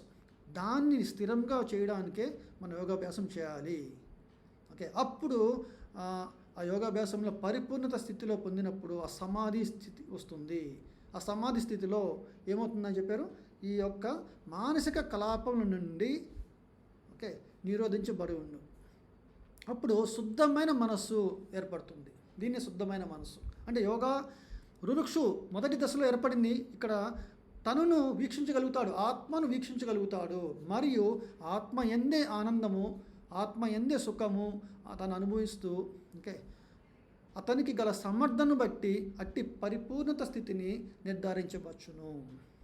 అంటే ఇక్కడ మనకి గొప్ప గొప్ప ఆచార్యులు ఉన్నారు కలియుగంలోనే మనం చెప్పచ్చు. ఓకే, సో వాళ్ళు ఎటువంటి లక్షణాలని మనకి చూపించగలిగారో దీన్ని మిరాకిల్స్ అని చెప్పచ్చు. మిరాకిల్స్ అటువంటి వాళ్ళు ఉంటారా నిజంగా? ప్రభుపాద వైకుంఠ మ్యాన్ అన్నారు. ఎలా ఉంటారు, వాళ్ళ లక్షణాలు ఎలా ఉంటాయని. సో ఇక్కడ మనకి ఆత్మ ఎందే ఆనందం, ఎటువంటి కష్టాలు వచ్చినా కూడా వాళ్ళు ఏమీ ఉండదు. అదే ఇక్కడ కృష్ణ భగవాన్ అన్నారు, అట్టి ఆనందమయ స్థితిలో పవిత్రమైన ఇంద్రియముల ద్వారా అనుభవమునకు వచ్చు అపరిమిత దివ్యానందములో మానవుడు ప్రతిష్ఠుడైన అతడు సత్యము నుండి వైదొలగగా దానికి మించిన మరొక అధిక లాభము లేదని భావించును. ఇప్పుడు పరమసత్యం ఎవరంటే హరే కృష్ణ మహామంత్రము, భాగవతము, భగవద్గీత, ఎప్పుడు ఆ పరమసత్యాన్నే ధ్యానం నిమగ్నమై ఉంటారన్నమాట. ఎప్పుడు భగవంతుడు ధ్యానంలో ఉంటారన్నమాట. అటువంటి ధ్యానంలో దివ్యానందం పొందుతుంటాడు. అంటే మనం జపం చేస్తున్నప్పుడు మన మనస్సు ఇటు పోతుంది, మనకి అసలు చాలా కష్టంగా ఉంటుందన్నమాట జపం చేయడానికి. కానీ ఈ స్థితిలో, సమాధి స్థితిలో జపం చేస్తున్నప్పుడు ప్రతి నామాన్ని మనము చాలా భగవంతుడి యొక్క తన ప్రజెన్స్ని అంటే పర్సనల్గా భగవంతుడిని తన కాంటాక్ట్లో ఉంటాడనమాట. అటువంటి ఆనందాన్ని పొందుతుంటాడనమాట. ఓకే, రమంతే యోగినో అనంతే సత్యానందే చిదాత్మని ఇది రామ పదే నాశో పరం బ్రహ్మాభిధీయతే అన్నారు. రమంతే యోగినో, యోగి రమంతే రమిస్తున్నాడు అనంతమైన ఆనందాన్ని. ఎట్లా వస్తుందండి? అదంతా బ్రహ్మానందం అన్నమాట చెప్పారు. అది ఇక్కడ దివ్యానందం చెప్పారు అన్నమాట. అది ఎప్పుడు జరుగుతుంది? ఎప్పుడు ఆ పరమ సత్యాన్ని మనమే సాధించాము, ఇంకా ఇంతకు మించి ఏమీ లేదు అని చెప్పినప్పుడు. అట్టి స్థితిలో నిలిచిన వాడు గొప్ప కష్టము వచ్చినప్పుడు కూడా చెలింపడు. భౌతిక సంపర్కము చే ఉత్పన్నమగు సమస్త దుఃఖముల నుండి పొందబడు వాస్తవమైన ముక్తి ఇదియే. సో ముక్తి అంటే మనకి 4 చేతులు రావటము, ఓకే, 10 తలకాలు రావటము ఏం కాదండి. ముక్తి అంటే మన యథార్థ స్థితికి మనం రావటం అన్నమాట. భౌతిక స్థితి నుండి ఆధ్యాత్మిక స్థితిని, ఆధ్యాత్మిక స్థితిలో మన పవిత్రమైన ఇంద్రియాలు, పవిత్రమైన మనస్సు, ఆ నియమితమైన మనస్సు పొంది ఎప్పుడు చూసినా నామస్మరణలో భగవద్గీత, భాగవతం ధ్యానం అంటే మరి శుశ్రూష, ఓకే, అని అంటారు చూసారండి, పురాణ కాలక్షేపం అంటారు. అట్లాగా వాళ్ళు తన జీవితాన్ని మార్చుకుంటారన్నమాట. అంటే ఇప్పుడు మనము ఎవరైనా రిలేటివ్స్ వచ్చారన్నమాట, బంధువులు కూర్చొని రకరకాలుగా మాట్లాడుతూ ఉంటారు. అంత ప్రజల్ప అనమాట, అంటే యూజ్లెస్ టాక్. ఎవరో ఒకళ్ళు వచ్చి దీని గురించి చెప్పంగానే వెంటనే ఆ టాపిక్, ఇంకొకళ్ళు ఇది చెప్పంగానే ఇంకో అదే టాపిక్, ఇలాగ డిఫరెంట్ టాపిక్స్ మాట్లాడుకుంటూ వాళ్ళ సమయాన్ని మొత్తం వేస్ట్ చేసుకుంటుంటారు. దాని ఎటువంటి ఆనందం పొందరు. కానీ ఇక్కడ భక్తులు అందరు కలిసినప్పుడు హరినామ స్మరణ చేస్తూ భగవద్గీత, భాగవత యొక్క లీలను, ఓకే, ఉపదేశాన్ని, కృష్ణుడి యొక్క లీలను వాళ్ళు చర్చించుకున్నప్పుడు చాలా ఆధ్యాత్మిక దివ్యానందం పొందుతూ వాళ్ళ మైండ్కి ఎక్కడ ఎటువంటి ఆలోచనలు ఉండవు. వాళ్ళకి ఎన్నో కష్టాలు ఉండొచ్చు, ఆ కష్టాలన్నింటినీ వదిలేసి తన మైండ్ స్థిరత్వాన్ని పొందుతుంది. అదొక అనుభూతిని ప్రతి ఒక్కరూ మొదటి రోజే మనం పొందగలుగుతారు అన్నమాట. అందుకే మన గీతా కోర్స్కి వచ్చినప్పుడు హరే కృష్ణ మహామంత్రాన్ని జపం చేసినప్పుడు అందరూ చెప్పే ఒక ఎక్స్పీరియన్స్ ఏంటంటే, ఈ యొక్క జప మెడిటేషన్లో, మంత్ర మెడిటేషన్లో మాకు చాలా డిఫికల్ట్ సిచ్యుయేషన్స్ ఉన్నాయి. కొంతమంది జాబ్ థ్రెడ్స్ ఉన్నాయి, జాబ్ లేదు, కొంతమందికి హెల్త్ బాగలేదు, ఇంట్లో ఫ్యామిలీ ఇష్యూస్, వీటన్నిటి నుంచి కనీసం కొంత సమయము మనము కంప్లీట్గా మర్చిపోయి భగవంతుడితో సంబంధం ఏర్పరచుకునే స్థితిలో ఏర్పడారు అని చెప్తున్నారు. అది ఎలా అని చెప్తున్నారు? ఇట్స్ ఎ మిరాకిల్ మనం చెప్పచ్చు. కానీ ఈ యొక్క కలియుగంలో మనం చేసే ఈ యోగాభ్యాసము అంత గొప్పదనమాట, అంత గొప్పది అని మనం అర్థం చేసుకోవాలి. అంత మహత్తరమైనది. సో ఇక్కడ స్థిర నిశ్చయము తోడను విశ్వాసముతో యోగము అభ్యసించు మానవుడు ఆ మార్గం నుండి వైదొలగరాదు.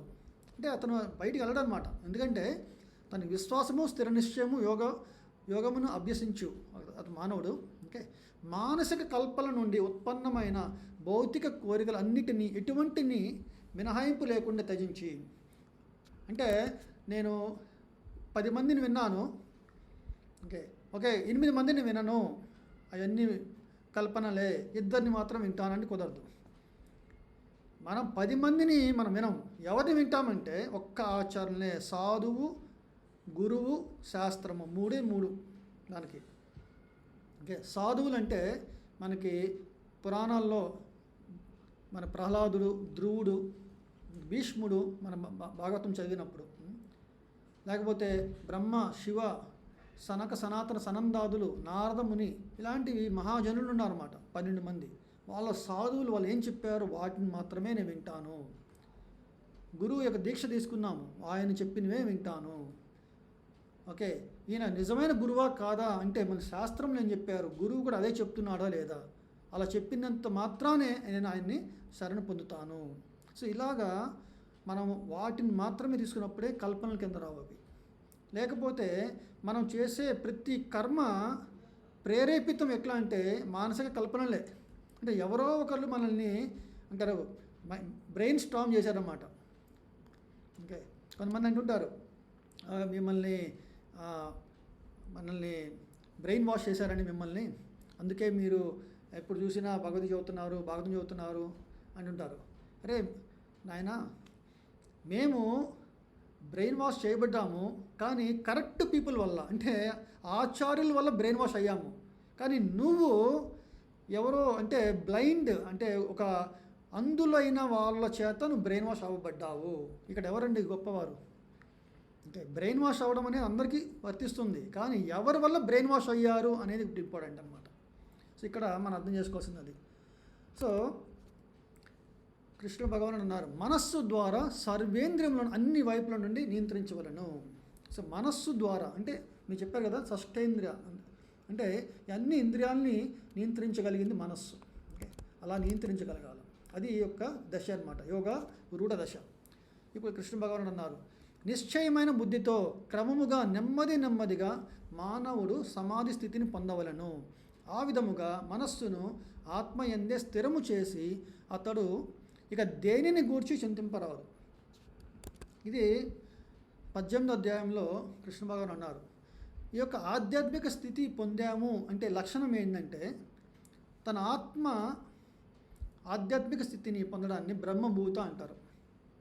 ఈ బ్రహ్మభూత స్థితిలో ప్రసన్నాత్మ, ఇక్కడ ఆత్మ అంటే మనస్సు, తన మనసు చాలా ప్రసన్నంగా ఉంటుంది. అంటే ఎటువంటి చింత ఉండదు, ఎటువంటి కాంక్షలు ఉండవు అనమాట.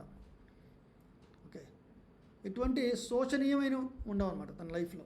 అంటే రిగ్రెట్స్ అంటాం చూసారా అండి, మనం ఏదో తప్పు చేశాము, అరే ఇది జరుగుంటూ ఉండాల్సింది, నేను ఇట్లా చేసుంటే బాగుండేది, నాకు ఇలా జరుగుంటే బాగుండేది, నాకు అది వస్తే బాగుండేది, ఇలాంటివి రకరకాల కోరికలు లేదా రిగ్రెట్స్ మన లైఫ్లో ఉంటూ ఉంటాయి. ఇప్పుడు జరిగిన దాని గురించి చింతించడం, జరగాల్సిన దాని గురించి మన కాంక్షించడం.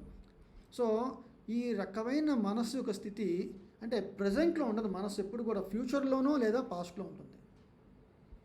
మరి ప్రజెంట్లో నిమగ్నమై తన ఆత్మస్థితిని ప్రసన్నంగా మనసును ఉంచుకోగలిగితే అప్పుడే యోగ సాధన లభ్యమవుతుంది అని చెప్తున్నారు.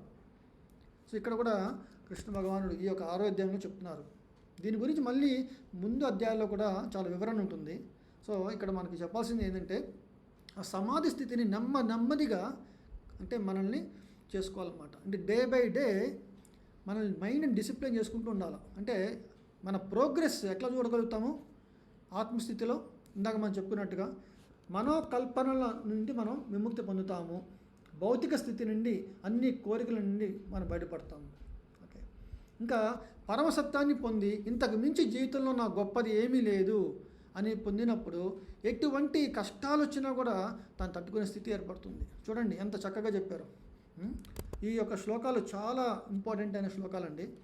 ఓకే, అంటే మనము కానీ యోగాభ్యాసం ద్వారా ఉత్తీర్ణత పొందితే ఎటువంటి లక్షణాలు పొందుతాము అనేది మనం ఆలోచిస్తే నిజంగా ఈరోజు యోగాభ్యాసం అనగానే మనం అర్థం చేసుకోవాల్సింది, నేను ఎంటెక్ పిహెచ్డీలు చేస్తుంటారు, బీటెక్, ఎంటెక్, పిహెచ్డీ, ఎంబీబీఎస్, ఎండి, ఎఫ్ఆర్సిఎస్ ఇట్లా రకరకాలు. సో వీళ్ళందరూ ఒక అభ్యాసం చేస్తున్నారు, ఓకే, సైన్స్ అండ్ టెక్నాలజీ. కానీ చివరికి వాళ్ళు ఏమి ఆశిస్తున్నారు? నేను ఎటువంటి కష్టము లేని స్థితిని, కంప్లీట్ హ్యాపీనెస్, శాశ్వతమైన నా యొక్క ఓకే కంట్రోల్ అనమాట, ఎంజాయర్. ఓకే, నాకు ఎటువంటి చీకు చింత లేకుండా నా జీవితం సాగిపోవాలి. అవన్నీ స్థితి కృష్ణ భగవాన్ యోగాభ్యాసం ద్వారా అంటే ఈ యొక్క సాధన ద్వారా అని చెప్తున్నారు. అది మనం అర్థం చేసుకోవాలి. ఓకే, దాన్ని వాస్తవము అంటారు. అంతేగాని మనం మనోకల్పనల ద్వారా మనం ఏదనుకుంటే అది వాస్తవం అవ్వదన్నమాట. ఓకే, సో ఇక్కడ కృష్ణ భగవానుడు చెప్పిన తర్వాత నెమ్మదిగా ఇంకా మనస్సు యొక్క లక్షణాలు చెప్తున్నారు. చంచలత్వము మరియు అస్థిరత్వము కారణమున మనస్సు ఎచ్చట పరిభ్రమించినను మానవుడు దానిని అచట నుండి తప్పగా మరలించి ఆత్మవశమునకు తీసుకురావాలను. అంటే మనసు చంచలం కాబట్టి, అస్థిరత్వం కాబట్టి కొంచెం ఇటు పోతుంది, అటు ఆలోచిస్తుంది, ఇటు ఆలోచిస్తూ ఉంటుంది. మనము జపం చేస్తున్నప్పుడు మనకి అందరికీ అవగాహన ఉంది, ఆ ఎక్స్పీరియన్స్, అనుభూతి ఉంది. సో మనం ఏం చేస్తామండి, నేను మనసు అటుపోయింది, వెంటనే కూర్చోబెట్టి మళ్ళీ స్థిరంగా స్ట్రైట్ కూర్చొని నేను హరే కృష్ణ మంత్రాన్ని మళ్ళీ సాధన చేయాలి అని ఎట్లా అనుకుంటాము. అలాగే కృష్ణ భగవాన్ అంటున్నారు, నా యందు మనస్సు లగ్నము చేసిన యోగి తప్పక ఆధ్యాత్మిక ఆనందము, అత్యున్నత పరిపూర్ణత్వం పొందును.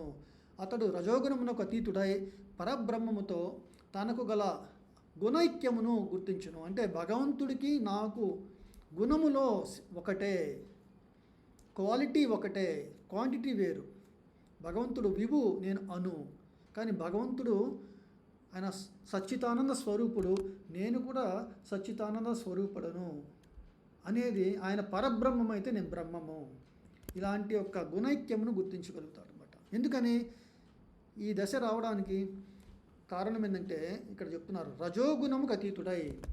అందుకే సత్వ రజ తమోలో ఈ తమో రజోగుణాలని మనము అదుపు చేసి కంప్లీట్గా కంట్రోల్ చేయాలి. కంప్లీట్గా అంటే కామ లోభముని కంప్లీట్ కంట్రోల్ చేసి, కామ క్రోధ లోభ మోహ మదమాశ్చర్యాలని, అప్పుడు సాత్వికమైన స్థితిలో మనము నిమగ్నమై ఉండాలి. అటువంటి స్థితిలోనే మనకి భగవద్గీత చదవడానికి ఒక ఇంట్రెస్ట్ ఏర్పడుతుంది, ఒక రుచి ఏర్పడుతుంది. ఓకే, ఎవరైనా చూడండి, అరే మీరు ఎలా జపం చేయగలుగుతున్నారు అంతసేపు, ఎలా మీరు అంతసేపు పుస్తకాలు చదువుతున్నారు, ఎలా మీరు కీర్తనలో కూర్చుంటున్నారు, గంట సేపు క్లాస్ చెప్తున్నారు, వింటున్నారు, మీరు ఎట్లా చేయగలుగుతున్నారంటే వాళ్ళలో ఒక ఆస్వాదన ఏర్పడింది. ఎలాగ ఏర్పడింది? వాళ్ళు సాత్వికమైన స్థితిలో ఉండడం వల్లనే జరుగుతున్నది. అంతేగాని ఎవరైనా ఒక రజోగుణంలో తమోగుణంలో ఉన్నవాడిని ఓకే వాళ్ళని తీసుకొచ్చి టెంపుల్లో ఒక 5 నిమిషాలు కూర్చోబెట్టి నేను వెంటనే వెళ్ళిపోవాలంటాడు వాడు. అటువంటి వారు ఉండలేరు టెంపుల్లో. ఎక్కడైనా చూడండి టెంపుల్లో కాసేపు కూర్చొని భగవంతుడి ధ్యానంలో ఉండాలని చెప్తున్నారు పెద్దవారు. ఈరోజు ఏదో మొక్కుబడిగా అలా కూర్చొని అలా లెగిసి వెళ్ళిపోతున్నారు. కానీ ఇదివరకు అక్కడ భగవద్గీత భాగవతం పారాయణం చేసేవాళ్ళు. అందరూ అక్కడ కూర్చొని విని దానివల్ల ఆ రోజు తన యథార్థ స్థితిని, బ్రహ్మభూత స్థితిని తను అవగాహన చేసుకోగలుగుతాడు అనమాట. ఇక్కడ అదే చెప్తున్నారు ఇక్కడ. ఇట్లాగా జరిగినప్పుడు ఏమవుతుందండి, పూర్వకర్మ ఫలములన్నిటి నుండి విముక్తుడవును. చూడండి, పూర్వకర్మ ఫలములు అంటే ఈ పూర్వకర్మల వల్ల మనకి పుణ్యము లాభము రెండు ఉన్నాయి. అంటే పుణ్యము పాపము. పుణ్యం వల్ల లాభం వస్తుంది, పాపం వల్ల కష్టాలు వస్తాయి. మనకి కష్టం వచ్చినా లేదా సుఖం వచ్చినా రెండు కూడా జైల్లో ఉన్నట్టే కదండి. ఇందా మనం చెప్పుకున్నాం ఉదాహరణ ఇదివరకు. ఓకే, జైల్లో ఒకరోజు మంచిగా ట్రీట్మెంట్ చేశారు, లేదా ఒకరోజు చక్కగా మన నడవడిక లేకపోవడం వల్ల తీసుకెళ్ళి చీకటి గదిలో పెట్టారు అనుకోండి, ఎగ్జాంపుల్. ఓకే, ఒకడు బాగా ఉన్నాడు, ఇంకోటి ఒకడు బాగున్నాడు, ఇద్దరు జైల్లోనే ఉన్నారు అక్కడ. సో ఈరోజు మనం స్వర్గలోకానికి వెళ్ళొచ్చు, పాతాళ లోకం లేదా నరకలోకానికి వెళ్ళొచ్చు. రెండు కూడా ఈ భౌతిక జగత్తులో ఉన్నట్టే. కానీ ఈ భౌతిక జగత్తుకి అతీతంగా కర్మ ఫలాలన్నింటినీ విముక్తి పొంది ఇంకా వైతరణి నది దాటి వైకుంఠ లోకాలని ప్రాప్తి అంటే భగవద్ధామాన్ని చేరుకోవటమే మన యొక్క పరమావధి అని చెప్పేసి చెప్తున్నారు ఆచార్యులు అన్నమాట. ఆ స్థితిని పొందగలమని చెప్తున్నారు. సో ఆ విధముగా ఆత్మ నిగ్రహుడైన యోగి నిరంతరము యోగమును అభ్యసించుచు సమస్త భౌతిక కల్మషముల నుండి విముక్తుడై భగవాను దివ్యమైన ప్రేమయుక్త సేవయందు అత్యున్నతమైన సౌఖ్యమును పొందును. చూడండి, ఆత్మ నిగ్రహము చేసిన అతను నిరంతరము యోగం చేయగలుగుతాడు. అంటే మైండ్ని తన సెల్ఫ్ని కంట్రోల్ చేయగలిగితే, సెల్ఫ్ కంట్రోల్ చేయగలిగితే యోగాన్ని అభ్యసించగలుగుతాడు ఎప్పుడు నిరంతరంగా. ఇది ఒక సీక్రెట్. అలా అభ్యసించినప్పుడు ఏమవుతుందండి, అన్ని కల్మషాల నుండి విముక్తుడయి భగవంతుడి యొక్క దివ్యమైన ప్రేమయుక్త సేవయందు నిమగ్నమై ఉంటాడు అన్నమాట. ఓకే, అంటే మనం చేస్తున్న ప్రతిదీ, ఆఫీస్కి వెళ్తుంది కూడా సేవనే. మనం ఏమనుకుంటున్నాము, మన బాస్కి సర్వీస్ చేస్తే శాలరీ వస్తుంది, నేను హ్యాపీగా ఉంటాను. కానీ నాకు భగవద్గీత చదివిన తర్వాత చేసే పని భగవంతుడి యొక్క దృక్పథంలో ఉంటే అదే యోగము, అదే యోగాభ్యాసము అని తెలుసుకున్నాం అనుకోండి, నాకు శాలరీతో పని లేదు, శాలరీ ఆటోమేటిక్ వస్తుంది. మీకు ఇదివరకు ఉదాహరణ చెప్పాను. అన్ని జీవులు తన శక్తికి తగ్గట్టుగా తన బుద్ధికి తగినట్టుగా తను చేయాల్సిన పనులు చేస్తున్నాయి. ఇప్పుడు చూడండి, మనకి పెద్దవ అయిన తర్వాత మనకు ఒక ఫ్యామిలీ ఏర్పడుతుంది, మనం పిల్లల్ని పెంచాలి, వాళ్ళు పోషించాలన్నీ. అలాగే ప్రతి జీవికి కూడా ఒక ప్రభుపాదులు చెప్పారు. అంటే చాలా ఎగ్జాంపుల్స్ ఉన్నాయి. ఒక చిన్న ఎగ్జాంపుల్ దీనిలో, ఒక పక్షి తనకి పిల్ల పుడుతుంది అనగానే ఫస్ట్ నెస్ట్ ఏర్పరచుకుంటుంది. మనకు తెలుసు, ఓకే నేను ఒక నెస్ట్ ఏర్పరచుకోవాలి, గుడ్డు పెట్టాలి, పొదగాలి, తర్వాత నా పిల్లల్ని చూసుకోవాలి. మరి వీటన్నిటికీ కావాల్సిన బుద్ధి ఎట్లా ఏర్పడిందండి జంతువులకి, పక్షులకి? అది భగవంతుడు ఇచ్చారు. అవన్నీ జరుగుతూనే ఉంటుంది కర్మలన్నీ. కానీ ఒక మనిషి జన్మలో మాత్రమే ఈ కర్మల అన్నింటికి భగవంతుడి యొక్క పాత్రని గమనిస్తూ చేయగలుగుతాడనమాట. అంటే భగవంతుడి యొక్క సహాయ చర్యలతోనే మనకు జరుగుతున్నాయి అన్నీ. ఈ ప్రకృతి మొత్తం భగవంతుడి యొక్క అధీనంలో జరుగుతుంది. మయా అధ్యక్షేణ ప్రకృతి అని చెప్పిన 7వ అధ్యాయంలో, ఓకే, అది మనం భగవంతుడు చెప్పిన ఒక ధర్మ సూత్రాలని మనం ఎప్పుడు కూడా మన చెవులు వినబడుతూ ఉంటాయి అన్నమాట. దాన్ని యోగాభ్యాసం అంటారు, నిరంతరం యోగాభ్యాసము. అప్పుడు మనం చేసే పని భగవంతుడి కోసము, వచ్చిన శాలరీ భగవంతుడి కోసము, మనం జీవించేది భగవంతుడి కోసము, మనం చివరి దశలో ఎవరికి పొందాలనుకుంటే భగవద్ధామాన్ని పొందాలి, అదే యొక్క వాంఛతోనే, అదే యొక్క ధ్యాసలోనే మనం ఉంటాం అన్నమాట. అప్పుడే అంతే నారాయణ స్మృతి అన్న ఒక దశని మనం ఏర్పరచుకోగలుగుతాం. అంటే చివరి దశలో మనం భగవంతుడిని ఒక నారాయణ స్మరణే మనకుంటుంది. ఓకే, నిజమైన యోగి నన్ను సర్వజీవుల యందును మరియు సర్వజీవులను నా యందును గాంచును. చూడండి, ఇది శ్రీకృష్ణ భగవాన్ చెప్పారు. అంటే అందరూ జీవులు, ఓకే, తన యందు అంటే భగవంతుడి యందు, ఓకే, లేదా సర్వజీవుల యందు భగవంతుడు ఉన్నారు. అతనే నిజమైన ఆత్మదర్శి. సో ఇప్పుడు మీరు చూస్తున్నారు, ప్రతిరోజు చాలామందిని చూస్తున్నారు, జంతువులను చూస్తున్నారు, నేను చూస్తున్నాను, ఓకే, ఆచారాలు చూస్తున్నారు. కానీ ఒక్కొక్కరి యొక్క ఒక దృష్టి, ఆ దృష్టి ఓకే చాలా డిఫరెంట్గా ఉంది. ఆచార్యుల దృష్టి ఎలా ఉంటుందంటే ప్రతి ఒక్కరూ భగవంతుడి యొక్క అంశలే. వీళ్ళు ఈ యొక్క భౌతిక సాగరంలో కర్మ బంధంలో చిక్కుకొని ఉన్నారు. అది వాళ్ళ యొక్క దృష్టి. వీళ్ళందరినీ భగవద్ధామాన్ని తోలుకుపోవాలా, వాళ్ళందరినీ తీసుకుపోవాలి. ఎట్లాగండి? హరే కృష్ణ కృష్ణ కృష్ణ హరే హరే, హరే రామ రామ రామ హరే హరే. ఈ నామస్మరణ చేయడం వల్ల నిద్రిస్తున్న ఒక అజ్ఞాని, ఓకే, ఒక అంధుడు, ఒక నిద్రిస్తున్న అతను, తనకి ఏం కనబడదు, తనకి ఏం తెలియదు, వెంటనే ఒక సౌండ్, శబ్ద బ్రహ్మ అన్నారు, వినబడంగానే వెంటనే తను తాను తెలుసుకోగలుగుతాడు. ఇది ఒక్కటే కలియుగంలో జరిగేది. ఇది మహామంత్రము అన్నారు. అందుకే కలియుగంలో మహామంత్రం హరినామ స్మరణ చేయటం వల్ల, హరినామ సంకీర్తన చేయటం వల్ల, ఓకే, మనల్ని మనము తెలుసుకోగలిగి ఈ యొక్క ఆత్మదర్శి అనే స్థితిని మనం పొందగలుగుతాము. ఓకే, అప్పుడు అట్టి వ్యక్తి దేవాది దేవుడనైన నన్నే సర్వత్రా గాంచును. ఇది ఈ రీసెంట్గా మనకి నరసింహావతార్ సినిమా వచ్చిందండి. మీరు ఆ సినిమాలో కూడా చూసుంటే ప్రహ్లాదుడు చాలా బాధపడుతున్నాడు. నేను చాలా కష్టాల్లో ఉన్నాను అంటే కష్టం గురించి చెప్పడం లేదు, ఓకే, కానీ ఆయన స్థితిని ఎటువంటి చెప్తున్నారంటే నేను భగవంతుడి యొక్క దర్శనం పొందాలనుకుంటున్నాను అన్న కోరికను వెలబుస్తున్నాను అనమాట. అప్పుడు వరుణుడి దేవుడు సాక్షాత్కారం పొంది చెప్తున్నారు. ఓకే, అప్పుడు ఆయన గురించి ధ్యానం చేస్తారు. శ్రీ మహావిష్ణువు ప్రత్యక్షమయ్యి నువ్వు ఎట్టు చూసినా, చెట్టు చూసినా, ఏ పుట్ట చూసినా నన్నే చూడగలుగుతావు అని చెప్పారు. చూశారండి? ఒక పర్టికులర్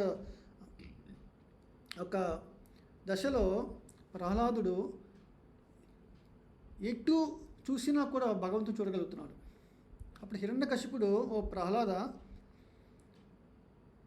నేనే భగవంతుడే, నేనే శాసిస్తున్నాను అందరినీ, కానీ నిన్ను మాత్రం నేనేం చేయలేకపోతున్నాను. ఎక్కడిది నీకు ఆ శక్తి? ఇప్పుడు నేను చంపబోతున్నాను, ఎవరు నిన్ను కాపాడుతారో చూస్తాను అని తను ఛాలెంజ్ చేస్తే ప్రహ్లాదుడు అంతటా దేవాది దేవుడు శ్రీ మహావిష్ణువు వ్యాప్తి ఉన్నారన్నమాట. చెప్తారు, ఓ అట్లయితే ఈ పిల్లర్లో ఉన్నాడా అంటారు. ఉన్నారని చెప్తారు ప్రహ్లాదు. అంటే ప్రహ్లాదుడు చెప్పినప్పుడు తను థియరిటికల్గా చెప్పలేదు. థియరిటికల్గా అంటే ఇప్పుడు మనకి చదివాము అన్నిట్లో ఉన్నారు అని చెప్తాం, మనం చూడలేదు, ఆత్మదర్శి కావు మనము. కానీ ప్రహ్లాదుడు స్వయంగా చూస్తున్నాడు ఆ భగవంతుడిని, ఆయన దర్శనం పొందుతున్నాడు మన ఆయన. సో అది నిజమైన యోగి అభ్యాసం ద్వారా ఏర్పడే లక్షణం అన్నమాట.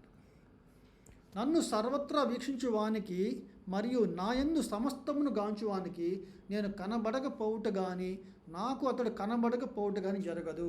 అంటే మనల్ని భగవంతుడు చూస్తున్నాడు అని నాకు తెలుసు, అంటే ఓకే, అంటే నన్ను భగవంతుడు చూస్తున్నాడు అని నాకు తెలుసు, నేను భగవంతుని చూస్తున్నాను నాకు తెలుసు. అంటే రెండు రకాల అవగాహన, అనుభూతిని మనం మనం మనం పొందగలుగుతాము. సర్వత్రా భగవంతుని వీక్షించడం. ఓకే, చూడండి ఇది అంటే ఈ ప్రకృతి అంతా జరుగుతుంది. రూపర్ల వారు వెస్ట్రన్ కంట్రీస్లో అసలు ముందు గాడ్ ఉన్నాడా లేదా అనేది క్వశ్చన్ ఫస్ట్. వాళ్ళకి గాడ్ ఉన్నారు, కంట్రోలర్ ఉన్నారు అని అంటే అంతటి రజో తమో గుణాల్లో ఉన్నవారికి ఏమర్థమవుతుంది చెప్పండి. రూపర్ల వారి ఉదాహరణ ఏంటండి, చాలా రకాలుగా. ఇప్పుడు ఒక సిస్టమ్ ఉంది, మనకి మంచి నీరు కావాలి. ఒక పెద్ద సముద్రం నుంచి ఆ నీరుని ఎవాపరేట్ ద్వారా సాల్ట్ వాటర్ని డిస్టిలేషన్ చేసి సన్ క్లౌడ్స్ని ఫామ్ చేస్తుంది. క్లౌడ్స్ ఎయిర్ ద్వారా సిస్టమ్ అగైన్ ఏం చేస్తుంది, వాటిని ల్యాండ్ పైనకి అంటే మౌంటైన్స్ పైనకి వస్తుంది. క్లౌడ్స్ మౌంటైన్ దగ్గర ఉన్న ఒక ఒక సిస్టమ్ ఉంది మళ్ళీ. అంటే అక్కడ ప్రెషర్, లో ప్రెషర్ సంథింగ్ జరిగి, ఓకే, సైన్స్ అండ్ టెక్నాలజీ అంతా మనం చెప్పుకోవచ్చు. సో అక్కడ మనకి వాతావరణం దృష్ట్యా ఎక్కువ వర్షపాతం ఉంటుందన్నమాట మౌంటైన్స్ పైన. సో వర్షపాతం ఎక్కువ ఉన్న మౌంటైన్స్ దగ్గర నీరంతా ఉంటుంది. ఒక 9 ఇప్పుడు మనకి 3-4 నెలలు వర్షాకాలం అనుకుంటే మిగతా అన్ని నెలల్లో కూడా ఆ నీరు సముద్రము నుంచి కొండ నుంచి జారుతూ మనకి చూడండి అన్ని నదులు కూడా వాళ్ళ యొక్క మూలం ఎక్కడి నుంచి వస్తుందంటే కొండ మీదే ఉంటుంది. ఎందుకని? అది ఒక సిస్టమ్. అది ఈ కొండ నుంచి వచ్చిన అన్ని మినరల్ వాటర్ మనకు అందజేస్తూ ఉంది. సో ప్రభుపాదులు వారు చెప్తున్నారు ఇదంతా ఎలా జరుగుతుంది. దీన్నే చాలా కంట్రీస్లో సాల్ట్ వాటర్ నుంచి ఓకే డిస్టిలేషన్ చేస్తూ వాళ్ళు ఒక ప్రాసెస్ చేస్తున్నారు, పెద్ద పెద్ద ఫ్యాక్టరీస్. సో ఇదే భగవంతుడు చేస్తున్నారు. మరి నువ్వు చేస్తున్న దాని గురించి ఎవరైనా అజ్ఞానం వచ్చి ఇదంతా ఆటోమేటిక్ జరుగుతుందంటే ఎట్లా మనం తను చాలా ఫూలిష్ అనుకుంటామో, అలాగే ఒక యోగ సాధనలో ఉన్నవారు ప్రతి చోట భగవంతుడి యొక్క తన లీలను చూస్తున్నాడు అన్నమాట. అంటే భగవంతుడి యొక్క ఐశ్వర్యాన్ని చూడగలుగుతాడు. సో ఆ దశని పొందగలగడమే యోగాభ్యాసం యొక్క పరిపూర్ణత లక్షణం అని మనం అర్థం చేసుకోవాలి. ఓకే, అలా ఎప్పుడైతే అర్థమవుతుందో మనల్ని మనం అర్థం చేసుకోగలుగుతాము, అంటే భగవంతుని అర్థం చేసుకోగలుగుతాము, మనకి భగవంతుడికి ఉన్న సంబంధాన్ని తెలుసుకోగలుగుతాము అని చెప్తున్నారు. ఒక 2 శ్లోకములండి. నేనును మరియు హృదయస్థుడైన పరమాత్మ ఒక్కడేనని ఎరిగి పరమాత్మ భజన యందు నియుక్తుడైన యోగి అన్ని పరిస్థితుల యందును నాయందే సదా నిలిచియుండును. ఓకే, తర్వాత ఇక్కడ ఓ అర్జున, ఎవడు తన ఆత్మతో పోల్చుకొని సమస్త జీవులను వాటి సుఖ దుఃఖములను సమముగా గాంచునో అతడే ఉత్తమ యోగి అనబడును. ఇక్కడ సుఖ దుఃఖములు అంటే మనిషి తీసుకున్నప్పుడు కొంతమంది మనుషులు కష్టాల్లో ఉన్నప్పుడు చాలా ధీరా పడి ఉంటారు, సుఖంలో ఉన్నప్పుడు చాలా ఉత్తేజంగా కనబడతారు. ఓకే, అంటే ఇద్దరు మనుషుల్ని కంపేర్ చేసినప్పుడు కూడా ఓకే వివిధ స్థితిలో వివిధ రకాలుగా కనబడతారు. ఒకే మనిషిలో మంచిగా ఉన్నప్పుడు, కష్టంలో ఉన్నప్పుడు అతన్ని చూసినప్పుడు కూడా అతనే మనిషి, కానీ తన పరిస్థితుల ప్రభావం వేరు. అలాగే ఒక ఆత్మ ఒక మనిషి యొక్క శరీరంలో ఉంది, ఓకే, లేదా ఒక జంతువు శరీరంలో ఉంది ఆత్మ. మనిషి శరీరంలో ఆ దేవత శరీరంలో ఉన్న ఆత్మ సుఖమైన స్థితిలో ఉంది, ఒక జంతు శరీరంలో ఉన్న ఆత్మ దుఃఖమైన స్థితిలో ఉంది. కానీ సర్వత్రా ఓకే ఏమన్నారంటే సర్వం కల్వ ఇదం బ్రహ్మ అని చెప్పారు శాస్త్రంలో, వేదాంత సూత్రంలో. అంటే అంతా బ్రహ్మమే అనే అవగాహన ఎట్లా ఏర్పడుతుందంటే తను కంపేర్ చేస్తుంటాడు. ఫస్ట్ ఎవడు తన ఆత్మతో పోల్చుకొని, అంటే నేను ఎలాగైతే వివిధ స్థితిలో పోతున్నాను నేను నా జీవితంలో, ఓకే, తన మనోకల్పనల వల్ల రకరకాల కర్మబంధాలు చిక్కుకొని ఎలాగా నాకు పూర్వజన్మల వాసనలు బట్టి ఫ్యూచర్ నాకు తెలుస్తుంది. నాకు ఈరోజు నా ఫ్యూచర్ ఏంటో నాకు అవగాహన వస్తుంది. ఎట్లా అంటే కొంచెం మేలుకుంటే చాలు, మనకి ఎవరికి ఆస్ట్రాలజర్ దగ్గర వెళ్ళక్కర్లేదు. నాకు మంచి లైఫ్ ఉందా చెడు లైఫ్ ఉందా అని మనం ఎవరిని అడగక్కర్లేదు. ఎలాగైతే మనము మంచి ఆహారం తీసుకుంటూ మంచి వ్యాయామం చేస్తూ ఉంటే ఏ డాక్టర్ దగ్గరికి వెళ్ళాల్సిన అవసరం లేదు, నాకు ఎటువంటి లైఫ్ స్టైల్ డిజార్డర్స్ రావు ఓకే అని మనకు తెలుస్తుందో, అలాగే మనం ఎప్పుడైతే యోగాభ్యాసం చేస్తున్నామో మన పాస్ట్ గురించి అవగాహన వస్తుంది, కొంచెం మన ఫ్యూచర్ మీద ఒక మంచి అవగాహన ఏర్పడుతుంది అన్నమాట. ఓకే, సో ఇట్లా సంపూర్ణ అవగాహన కలిగిన వాళ్ళని త్రికాల జ్ఞాని అంటారు. సో భగవంతుడు ఇచ్చిన ఈ యొక్క వేదాంత సూత్రాన్ని మనం అర్థం చేసుకోగలిగితే, అంటే గీతోపదేశాన్ని మనం తెలుసుకోగలిగితే, మనకి ఈ యొక్క సమస్త ప్రకృతిలో ఈ ఉన్న జీవులందరినీ మనం చూసినప్పుడు, ఓకే, ఇందాక మనం చెప్పుకున్న భగవంతుడి దృక్పథం అదన్నీ ఏర్పడుతుంది అనమాట, ఆటోమేటిక్గా ఏర్పడుతుంది. అది యోగాభ్యాసం. ఓకే, సో వచ్చే వారము ఒక 10 శ్లోకాలు ఉన్నాయండి. ఇది 7వ అధ్యాయంగా మనం స్టార్ట్ చేయొచ్చు కొంచెము. ఈ యొక్క శ్లోకము అన్నీ మనం చేస్తున్న మంత్ర మెడిటేషను వీటన్నిటినీ ఎందుకు చేయాలి అనే ఒక ప్రశ్న వస్తుంది చాలామందికి. నేను చేస్తున్నప్పుడు చాలా కష్టాలు అనుభవిస్తూ ఉన్నాను, ఛాలెంజెస్ చాలా వస్తుంటాయి లైఫ్లో, హెల్త్ ప్రాబ్లమ్స్ వస్తుంటాయి, ఫ్యామిలీ ప్రాబ్లమ్స్ వస్తుంటాయి. కానీ అయినా కూడా నేను ఎందుకు స్థిరంగా ఉండాలి, ఎందుకు ఈ యోగాభ్యాసం నుంచి విరమించకూడదు, లేదా యోగాభ్యాసంలో నాకు ముందు ఏం జరుగుతాయి అనేది మనకు ఉంటుంది కదండి. నేను చదివాను అనుకోండి, ఏమొస్తుంది నాకు, మంచి చదివిన వాడికి ఎటువంటి లైఫ్ ఉంటుంది అనేది మనం 10 మంది నుంచి విని చాలా కష్టపడి చదువుతాం మనం కదండి. సో ఈ యొక్క అధ్యాయంలో ఇప్పుడు దాకా కృష్ణ భగవానుడు మనకి మార్కెటింగ్ అంటే ఎటువంటి లైఫ్ మీకు ఉంటుంది, ఓకే, ఈ యొక్క సాధనలో వచ్చే కష్టాలని ఎట్లా అధిగమించవచ్చు దాని గురించి వివరణ చేస్తున్నారు అన్నమాట. సో నాకు ఈ యొక్క చాప్టర్ చాలా ఇంపార్టెంట్ అనిపిస్తుంది. ప్రతి చాప్టర్ అంతేనండి, కానీ ముఖ్యంగా ఈ మొదటి 6 అధ్యాయాలు మనం సంపూర్ణ అవగాహన చేసుకోగలిగితే 7వ అధ్యాయం నుంచి 12వ అధ్యాయం నుంచి భగవంతుడికి ఐశ్వర్యం, ఓకే, మనం చేయగలుగుతాము, అర్థం చేసుకోగలుగుతాం అనమాట. ఓకే, హరే కృష్ణ. సో ఈరోజు 6వ అధ్యాయము ధ్యానయోగంలో గురించి మనం చక్కగా వివరణ చేసుకున్నాము. సో గ్రంథరాజ్ శ్రీమద్ భగవద్గీతకి జై, సమావేత గౌర భక్త వృందకి జై. All glories, all glories, all glories to Sri Guru and Sri Gauranga. All glories to Srila Prabhupada ki jai. Hare Krishna, Krishna Krishna, Hare Hare, Hare Rama, Rama Rama, Hare Hare. Hare Krishna. So అందరికీ ధన్యవాదాలండి.